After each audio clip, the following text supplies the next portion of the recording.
Bonjour. Salut tout le monde. Bonjour à vous. Bonjour à tous. On nous fait découvrir une petite ville. Il y a eu le Fauve d'Or à Angoulême, exactement. Les dialogues sont super justes, les émotions. Toi, les Demon Kings devraient vous plaire. C'est vrai que puisqu'elle n'ose pas trop montrer ses créations. On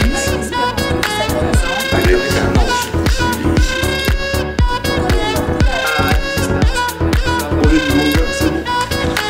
Écoutez ça là, c'est une fondation.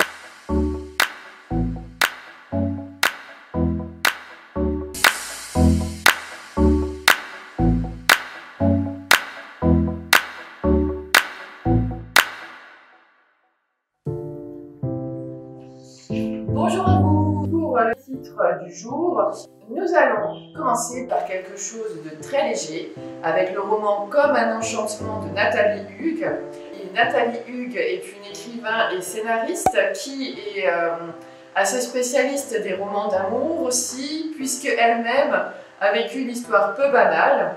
Un jour, elle achète les 2 premiers tomes de la tétralogie Malorne, qui est écrite par Jérôme Camus. Elle est bouleversée par la lecture et elle décide de contacter l'auteur. Alors, ils ne se quitteront plus et ils vont commencer à vivre et même à écrire ensemble. Donc sa propre vie ressemble presque à un roman, à Nathalie Hugues. Et dans ce roman-ci, on est vraiment sur une histoire d'amour très légère, puisqu'on a notre héroïne qui s'appelle Eddie, qui a 35 ans, qui vit seule à Montmartre et qui n'a pas eu beaucoup de chance dans sa vie pour l'instant. Ses parents sont décédés lorsqu'elle était adolescente, elle s'est un petit peu bâtie toute seule, construite toute seule. Elle n'a pas une vie bien fun, hein. Elle n'a pas vraiment d'amis, elle a de temps en temps un homme dans son lit, mais c'est jamais très sérieux, elle ne veut surtout pas s'attacher pour ne pas souffrir. Et puis un jour, un petit peu du jour au lendemain, un notaire lui apprend qu'elle a hérité d'un arrière-oncle dont elle ne connaissait même pas l'existence, d'une belle bâtisse en Italie, dans la campagne italienne, une sorte de manoir, de petit château en pierre avec des oliviers, des vignes, tout un tas d'arbres fruitiers, un potager, que tout ça est à elle, mais que tout ça est en très mauvais état.